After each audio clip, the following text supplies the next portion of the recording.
'Tis the season to shine with H&M. Discover the holiday collection and find fashionable pieces for your wardrobe or for under the tree. Get inspired and dazzle with this year's glam. From tuxedo styles, bow detailed pieces, impressive prints, and more. From unforgettable looks to unforgettable gifts. With fashion finds to home decor, find it all at H&M. Treat your loved ones and yourself this season. Shop in-store or at hm.com. Hey, I'm Ryan Reynolds, owner of Mint Mobile, with a message for everyone paying big wireless way too much. Please, for the love of everything good in this world, stop. With Mint, you can get premium wireless for just $15 a month. Of course, if you enjoy overpaying, no judgments, but that's weird. Okay, one judgment. Anyway, give it a try at mintmobile.com/switch. New activation and upfront payment for 3-month plan required. Taxes and fees extra. Additional restrictions apply. See mintmobile.com for full terms. I understand you guys both had different upbringings. I understand that you want your life and your family to look a certain way because of how damaging it was growing up in your household. He's on the same page with you. He doesn't want to screw up his kids. That's the last thing he wants to do. But just like you, he doesn't have many skills. Just like you, he absolutely loves and adores his kids. Just like you, he wants what's best for them.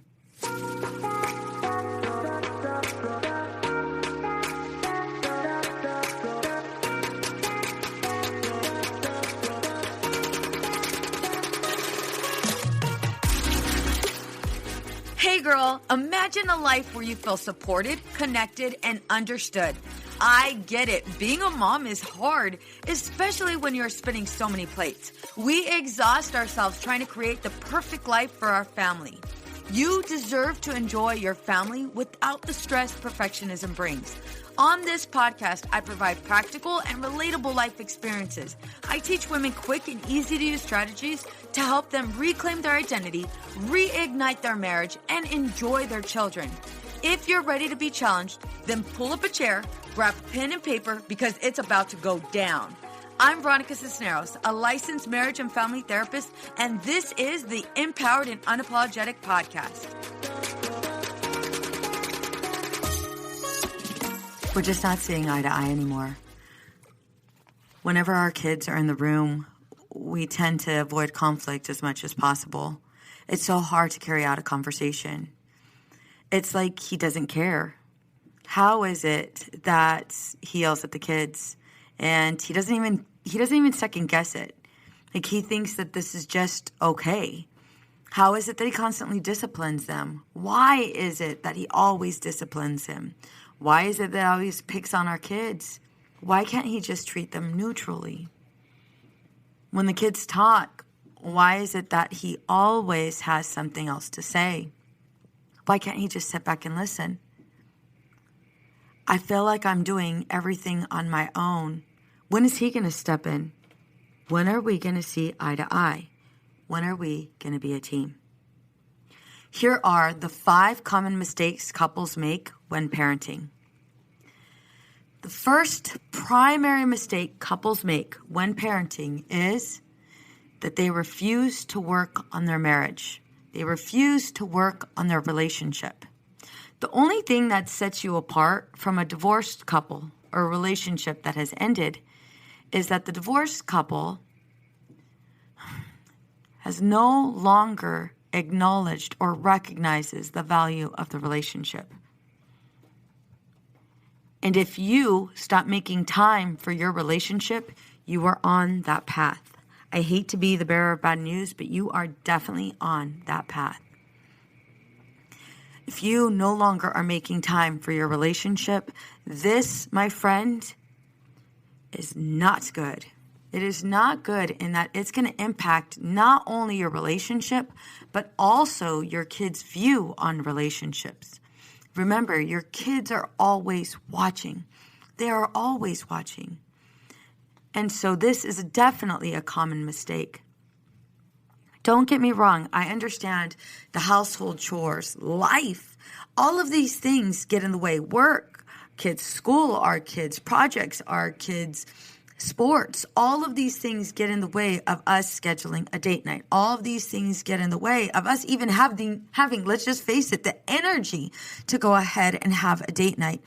I can't tell you how many times I've literally been so tired, and I completely was just frustrated and upset that I had initiated a date night with Willie.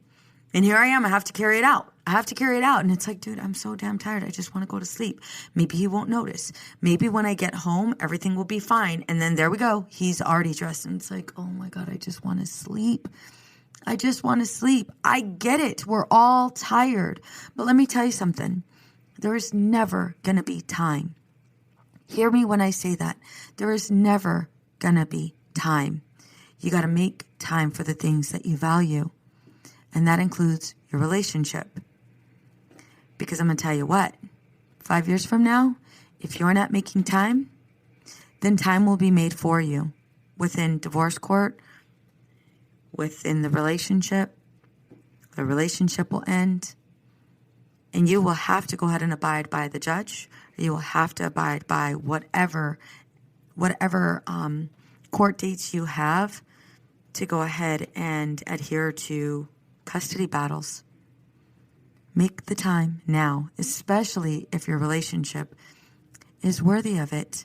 And I'm going to tell you right now, unless you're in a really, really unhealthy relationship, most of our relationships are worthy of time. And the other common mistake is setting unrealistic expectations for your partner, not allowing him to be his version of a father, forcing your views and opinions on him. We've all been guilty of recreating our childhood. How are you guilty of this? So let me go ahead and take a deeper dive with this one.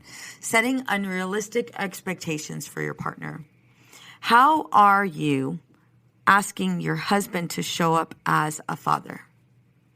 And I'm really asking you this. How are you asking your husband, what is the expectations? Is he supposed to be a quiet father? Is he supposed to be a father who listens? Is he supposed to be a father who is constantly teaching them things? Is he supposed to be an involved father? What is he supposed to be? And how is he fitting those categories? How are you forcing, I'm calling you out. How are you forcing him to fit those categories? Are you forcing him to fit those categories by scheduling things for him? Are you forcing him to fit in these categories by criticizing him? Are you forcing him to be in those categories because I've been guilty of this myself. This is why I laugh. Are you forcing him to be in these categories because you didn't have that as a child? I know for me, I had it all drawn out on what I wanted Willie, what I wanted the fatherly role to look like for Willie. I had it all drawn out. You're supposed to be present. You're supposed to listen to understand. You're supposed to be compassionate. You're supposed to be giving. You're supposed to be loving. You're supposed to be uncomfortable. You're supposed to listen to our daughters when she talks about boys. You're supposed to be there for them and love them unconditionally, not reprimand them, discipline them, or yell at them. You're supposed to be able to self-regulate and control your emotions. You're supposed to have all of the right words to say. You're supposed to be perfect. And if you're not, I'm going to point it out. And I'm going to criticize you for it. And sure, you'll hate me for a little while. But I'm doing this for your own good. That's the lie that I told to myself. And I have to admit, every now and then I still tell myself that lie. We'll be having a conversation with the girls, and the minute Willie starts talking, I literally have to pull myself back. Because for one, he's not a trained therapist, so how the hell is he supposed to know the right thing to say? And Veronica, FYI, what if he is about to say the best thing? What if you let go of the agenda? What if you stopped being the damn, parent police? Because I got to tell you, you're not doing it perfect either. You're not. You know you're not. A lot of us get stuck in trying to get our partners to go ahead and meet all of these expectations that we haven't met for ourselves, or maybe our parents didn't meet for us. So I want you to take some time and really think about what you're doing. How are you placing your expectations on him? Because what ends up happening is he starts to pull away. Who would want to be constantly criticized? Who would want to constantly be told that they're not enough? Who would want to be told and pointed out all of their flaws? Not me. So why do we do it to them? Why don't we just step back and just allow it to happen naturally? What are you afraid of? What are you afraid of? Are you afraid that he'll like them more, that they'll like him more than you? Are you afraid that it's true? You are the nag? You are the monster? Are you afraid of all of your insecurities being exposed? Are you afraid of the truth? I know for me, that's exactly what I was afraid of. It had to be perfect. What I didn't realize was, and me trying to make it so perfect for my kids and so perfect for my family, I was the one that looked like the monster. I was the one that was the crazy one. I was the nag, right? Don't get me wrong, it still happens every now and then. But I want you to start asking yourself these questions. The third step, the third common mistake couples make when parenting is undermining each other's parenting styles. That one's a big one. And so the second step was the expectations you place. Now undermining each other's parenting styles in front of your children. Excuse your dad, he doesn't know what he's doing. Excuse your dad, that's not right. It's fine if she goes out. It's fine. I don't even know what the problem is. Why aren't you going to allow her to go out with her friends? Like, really? It's that big of a deal? Really? No. She's going to go. She's going to go. Nope. You're not going to go ahead and talk to her. You're not going to have, why are you going to have that conversation with her? You don't even know what you're talking about. Here we go again. Dad's going to talk. Here we go again. This is what I mean by undermining his parenting style. Allow him to parent. It is so important. He parents. He's not going to get it right. Neither are you. Guess what? If I was to actually show you a videotape of what your parenting style looks like, I'm going to tell you right now, it would resemble a chicken with its head cut off. You are short-tempered. You are easily frustrated. You are annoyed by damn near everything.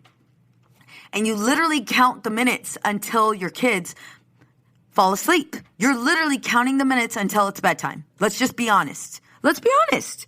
That's exactly what's happening. So how the hell are you better than him? If he yells, okay, he yells. So do you. You're nitpicking at everything. And because you're so overwhelmed, because you're so tired, you're looking to him and you're calling his actions out. Very rarely do you go ahead and point out your flaws, your unhealthy behavior, because you're so keyed up and you're so laser focused on him, but you are undermining him. What message is that sending to your children? How is that going to help? It's not. How is that going to continue keeping you both on this hamster wheel like roommates? You will stay stuck there until something's different, or the relationship doesn't work. I understand you guys both had different upbringings. I understand that you want your life and your family to look a certain way because of how damaging it was growing up in your household. He's on the same page with you. He doesn't want to screw up his kids. That's the last thing he wants to do. But just like you, he doesn't have many skills. Just like you, he absolutely loves and adores his kids. Just like you, he wants what's best for them. Undermining him will not work. The fourth common mistake couples make is positioning your child in the middle of your relationship and complaining about each other. asking them for advice, bringing them into your relationship, positioning your partner as an enemy. Let's be honest, what do you think your child is going to do? If they're 10, what great advice are they going to give you if you're crying to them? If you're seeking their advice, if you're seeking their validation and approval of positioning your partner as an enemy and you as a victim, how well is that going to work for you? An even better question, what was it like when your parents did that to you? When they spoke poorly about their parent, about their partner? What was that like for you? When you were in the middle of their relationship? What was it like when your kid heard you say that you're going to divorce him? What was it like when your kid hear you arguing and you look to them? You look to them for approval. You look to them so they can side with you. How damaging is that to your kid? How damaging is that to your child? I can't tell you how many kids come into my office processing through their parents' struggles, processing through their parents' arguments. I hear it all the time. My mom threatened divorce again. My mom was in my room telling me all of the things my dad did. I didn't know what she wanted from me. Did she want a trophy? Like, what does she want? My dad's not that bad of a person, but why does she want me to hate him so much? There's sometimes I wish they would just get a divorce. I'm so tired of hearing them argue. I'm so tired of them putting me in the middle. I don't belong there. I'm 10 years old. I'm 12 years old. I'm 15 years old. I don't know what to do. And now I'm dealing with all of this anxiety. I'm struggling with depression. I don't know what to do. What do they want from me?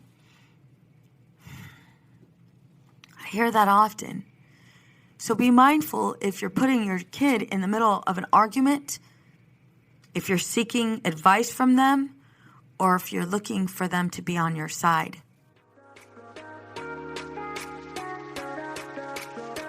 How did I become his mom? The empty promises just aggravate me so much. He says he will do something or take care of something, then he doesn't.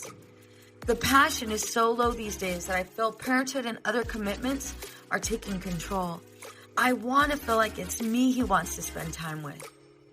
Communication has always been a weak point for us. He says things without thinking. I try to logically work through things and he reacts emotionally. I try to say what I feel and in a constructive manner. He takes it personally and attacks me. My relationship with my in-laws feels damaged. My partner always supports them and never me. Boundaries are a confusing topic for me because I'm a helper. I have this innate need to help anyone I can. Ladies, does this sound familiar? I understand that it feels like you're on this hamster wheel with your partner. I know you probably feel alone and unappreciated in your relationship. I know that you have put your family ahead of your own needs and try to avoid conflict as much as possible. I know you struggle with not feeling loved the way you want to feel loved. I also know that you hate to admit that the laundry and the dishes get way more action than your partner. Whether you're currently feeling disconnected from your partner or are sick and tired of the blow-ups, it's time to change. And nothing will change if nothing changes. As a therapist, I've worked with hundreds of women just like you, ready for change. I have provided them with a step-by-step tailored plan to strengthen their relationship and reconnect with their partners. Are you ready? If you are ready, then what are you waiting for? What I want you to do is I want you to sign up for my workshop. Go to empoweredandunapologetic.com/workshop. Again, that's empoweredandunapologetic.com/workshop. And sign up for the workshop scheduled for September 7th. You have two options, either a 10 a.m. Pacific Standard Time or a 7 p.m. Mama, you get to choose the time that works best for you. And then it's going to be me and you and a group full of women that are experiencing the same thing, ready to learn, ready for change. See you there. Another common mistake couples make when parenting is the inability to self-regulate and avoid conflict. I get it. A lot of us weren't taught how to process through our emotions. Most of us weren't. Like I've shared it with you guys before. I didn't learn how to process through my own emotions until I was in grad school, or not even in grad school. I didn't even learn in grad school. That's a lie. I didn't learn until I was sitting across from a patient and they were looking for my help. Thank God there was a supervisor with me because I didn't know what the hell I was doing. I didn't know how to self-regulate. Being able to process through your own emotions and really hone in on identifying what you're experiencing emotionally and self-validating is so big. You are modeling that for your children. And not only are you modeling that for your children, but you're also teaching them that emotions are big. They are big. And we can control them to prevent us from saying the wrong thing. If you're avoiding conflict, I'm going to tell you right now, that's not any better. So if you're staying quiet and dismissing everything your partner's saying and avoiding confrontation, I'm going to tell you right now, that is bad news. That's just as bad, or I should say unhealthy, as having a yelling match in front of them. It's the same thing, because guess what you're teaching them? You're teaching them how to go ahead and avoid the world, how to avoid conflict. And that, my friend, is bad news. It is bad news altogether. We want to teach them conflict resolution. We want to go ahead and have a conversation, have an argument with our partner, self-regulate, and come to some resolution. Now, like I've told you, or I've educated you in other podcasts, you will have perpetual arguments and you will have solvable arguments. Being able to identify as a couple which ones are perpetual, which ones are solvable, and how am I going to go ahead and address each one so that I refrain from being in gridlock in front of my kid. We don't want that. We don't want that. We want to be able to come back from a situation, even if it requires a timeout.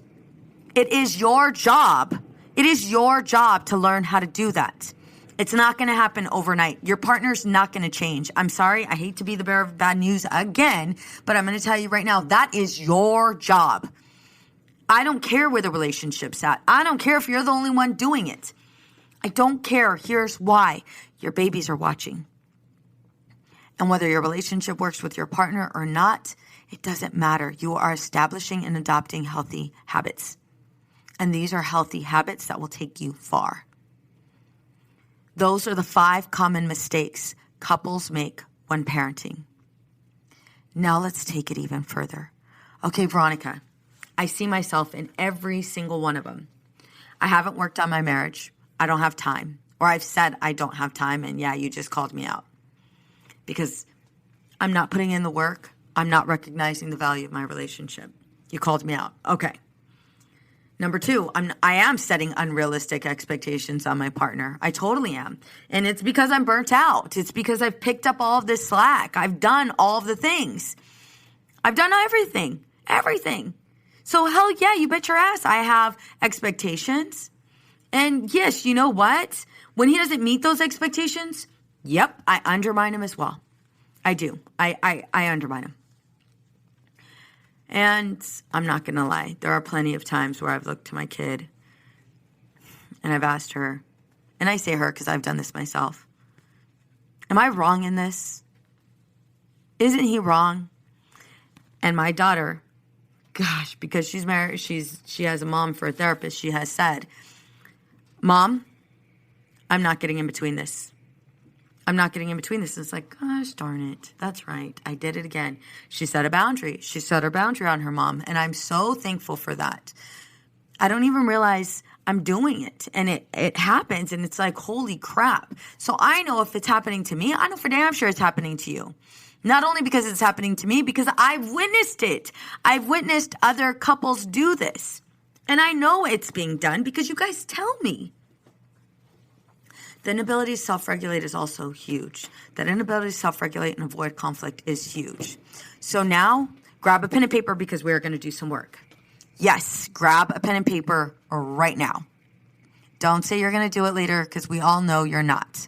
We all know you're going to get busy, you're going to forget, and you're going to be on the toilet going, damn it, I need to listen to Veronica's podcast again because I forgot to grab the pen and paper like I should have back then. If you're driving, obviously, continue to drive. Take this all in. If you're working out, girl, get it. Get it, get it, get it. Come back. But for those of you guys that are listening, you're in a safe space where you can grab a pen and paper, please do so right now. We're going to do a little bit of an exercise. So now that you've grabbed a pen and paper, we got work to do. I want you to identify what you learned from your mom about the role of a mom. What did you learn from your mom about the role of a mother? What is the role of a mother? What tasks does she need to complete? What is her life supposed to look like? How is she supposed to treat her kids? How is she supposed to love her kids? How is she supposed to support them? How is she supposed to teach them? How is she supposed to encourage them? How is she supposed to keep them safe? What does her life need to look like in order to be the perfect mom? And I really want, even though your mom was probably not the perfect mom, but I want you to think about what your mom's role was. What did she teach you? What did she teach you? Was she available emotionally for you? Did she lose herself? Is a mom supposed to lose herself and embrace the identity of being a mother and nothing else? Is she supposed to be depressed all the time? Ragged all the time? She's supposed to not shower? Is she supposed to not talk? Is she supposed to avoid conflict? Is she supposed to put her kids' need ahead of our own? Is she supposed to get frustrated? Is she supposed to brush things under the rug? I really want you to ask yourself this question and just start writing down your answer. What did you learn about the role of a mom? Write it all down. Next, what did you learn about the role of a father? Was your dad present? Was he not present? Was he working? Same questions apply. How is a father supposed to love his child? How is a father supposed to support him? In my household, a father, the way I grew up, it's okay if the father disciplined the kid.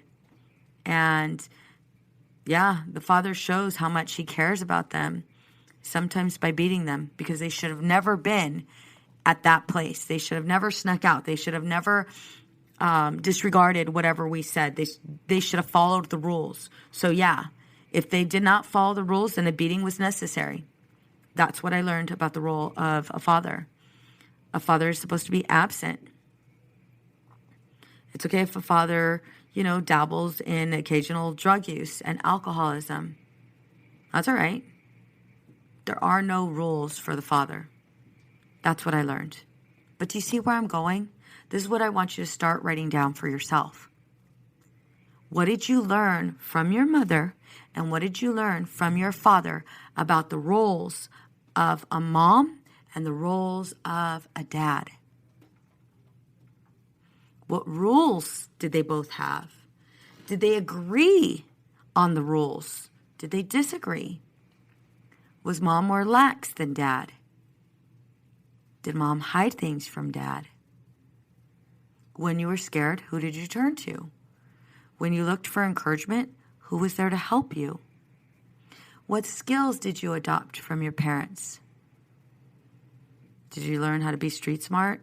Did you learn how to lie, cheat, manipulate? Did you learn how to shut down all of those emotions? Did you learn how to avoid conflict? Did you learn how to put your marriage last? Did you learn how to dismiss emotions altogether for fear of being weak? Did you learn not to trust anybody? That's where I want you to go. Take some time to go ahead and write this out. And if you need to grab tissue, grab tissue. Now, the next step I want you to take is, how are these same behaviors either triggering you whenever your partner does some of these behaviors? Or how are you exhibiting some of these behaviors in your life right now as you parent your children, or as you connect or disconnect from your partner? How are those same skills being implemented into your household with your children, with your husband, in your relationship with the two of them? What traditions did you embrace? Notice how there is a pattern. This is why it was so important I called you out. These are common mistakes most couples make when parenting. I see it all of the time. And I thought it was important that I start to teach you some of the things that you may be doing that are very unhealthy. But although I can point these 5 mistakes out, right? I could totally call you out. Well, what do we do with this, Veronica? Well, I got to take you even further back to where you learned this from. It's not that you're this horrible, awful mother or wife. These are the skills that have been presented to you. So this is what you know how to do. And although this is very unhealthy, we tend to stick with the familiar. This is also one of the primary reasons why you place so many expectations on your husband or your partner. It's because you're trying so desperately not to repeat the same patterns that you grew up with. But guess what? So is he. He's doing the same thing. I tend to give the example of, you guys are both in the middle of the ocean and you're both drowning. We tend to be desperate when we're drowning, gasping for those quick breaths of air. We will take each other out. We love each other, but we will literally take each other out. Your kids, we all want to do right by them. We want them to know that they're loved. We want them to know that they're supported. We want them to know that we would do just about damn near anything for them. But Mom, if you will do just about damn near anything for me, then why do you refuse to take a look in the mirror and see that those lack of coping skills is what brought you here? Those lack of coping skills is what is keeping us from moving forward. Dad, why aren't you doing the same thing? All I have is what you're teaching me. That's all I have. I don't have anything else. So I'm watching you as you argue.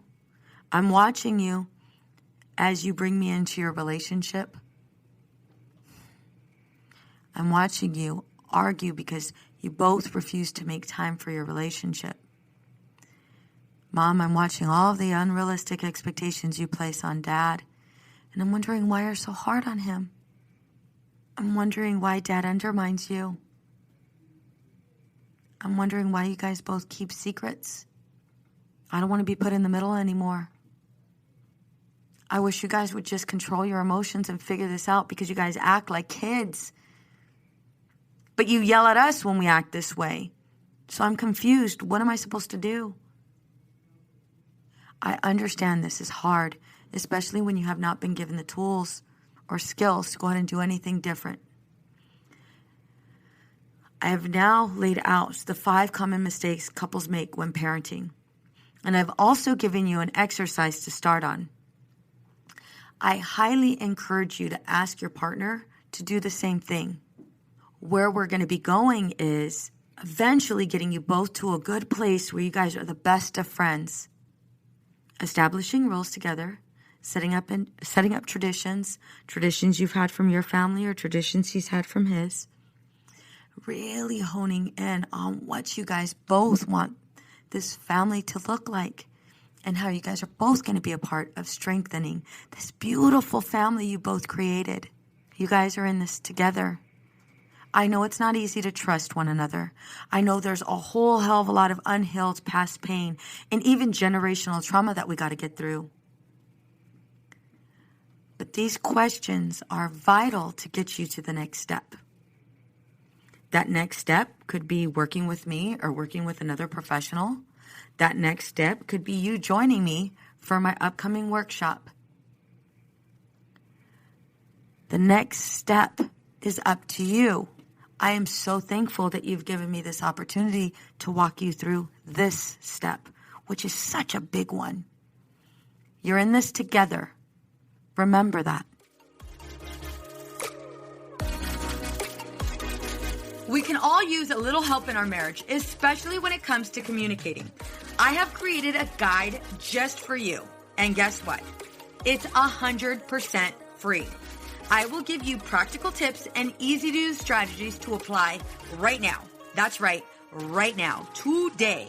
You all know I'm a huge advocate for you mamas, and I am on a mission to help you experience true connection and stress-free living. Ladies, we are setting our marriages up for success. It starts with you. You will find this freebie here in my show notes or go to empoweredandunapologetic.com/guide. The information I will be providing you is next level, and people pay good money to get these tips that I will be giving you for free. Don't forget to share this with a friend who needs it. What's up, ladies? Just want to let you guys know that your ratings and reviews for this podcast are greatly appreciated. If you love this podcast, please go to iTunes right now, write a review, rate the episode, and subscribe. Don't forget to share it with your friends.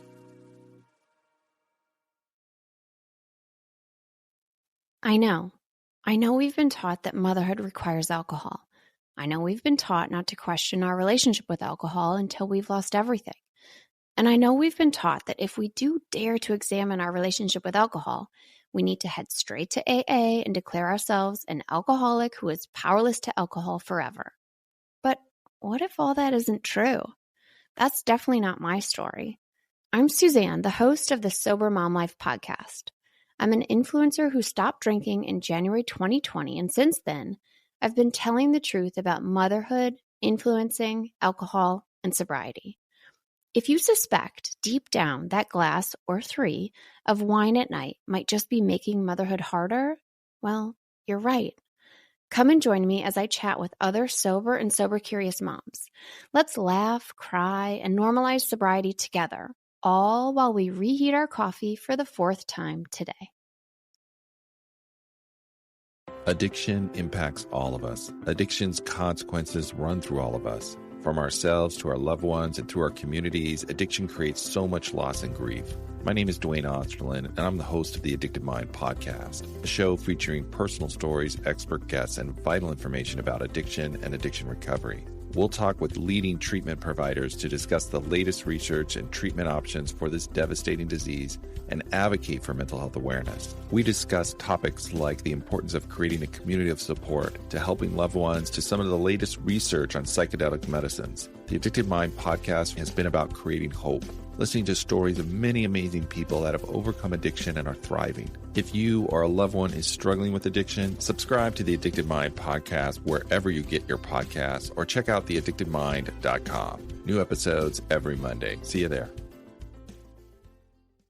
It's easy to blame ourselves for our struggles with alcohol. We see people around us being able to control their drinking without any consequences, yet no matter what we try, we can't seem to figure it out for ourselves. My name is Jillian Teets, and I am the host of the Sober Powered podcast, where I use my biochemistry background to explain the latest research in addiction and help you understand both why you drink the way you do and how to develop the skills and mindset you need to find freedom from alcohol. I discuss topics like why we think about our drinking 24/7, why we have no off switch, and why we crave alcohol. If you're struggling with your drinking or you know someone who is, then I hope that you will check out the Sober Powered podcast. New episodes every Friday. See you there. I know we've been taught that motherhood requires alcohol. I know we've been taught not to question our relationship with alcohol until we've lost everything. And I know we've been taught that if we do dare to examine our relationship with alcohol, we need to head straight to AA and declare ourselves an alcoholic who is powerless to alcohol forever. But what if all that isn't true? That's definitely not my story. I'm Suzanne, the host of the Sober Mom Life podcast. I'm an influencer who stopped drinking in January 2020, and since then, I've been telling the truth about motherhood, influencing, alcohol, and sobriety. If you suspect deep down that glass or 3 of wine at night might just be making motherhood harder, well, you're right. Come and join me as I chat with other sober and sober-curious moms. Let's laugh, cry, and normalize sobriety together, all while we reheat our coffee for the 4th time today. Addiction impacts all of us. Addiction's consequences run through all of us. From ourselves to our loved ones and through our communities, addiction creates so much loss and grief. My name is Dwayne Osterlin, and I'm the host of the Addicted Mind podcast, a show featuring personal stories, expert guests, and vital information about addiction and addiction recovery. We'll talk with leading treatment providers to discuss the latest research and treatment options for this devastating disease and advocate for mental health awareness. We discuss topics like the importance of creating a community of support to helping loved ones to some of the latest research on psychedelic medicines. The Addicted Mind podcast has been about creating hope, listening to stories of many amazing people that have overcome addiction and are thriving. If you or a loved one is struggling with addiction, subscribe to the Addicted Mind podcast wherever you get your podcasts or check out theaddictedmind.com. New episodes every Monday. See you there. Addiction impacts all of us. Addiction's consequences run through all of us. From ourselves to our loved ones and through our communities, addiction creates so much loss and grief. My name is Dwayne Osterlin, and I'm the host of the Addicted Mind podcast, a show featuring personal stories, expert guests, and vital information about addiction and addiction recovery. We'll talk with leading treatment providers to discuss the latest research and treatment options for this devastating disease and advocate for mental health awareness. We discuss topics like the importance of creating a community of support to helping loved ones to some of the latest research on psychedelic medicines. The Addicted Mind podcast has been about creating hope, listening to stories of many amazing people that have overcome addiction and are thriving. If you or a loved one is struggling with addiction, subscribe to the Addicted Mind podcast wherever you get your podcasts or check out theaddictedmind.com. New episodes every Monday. See you there.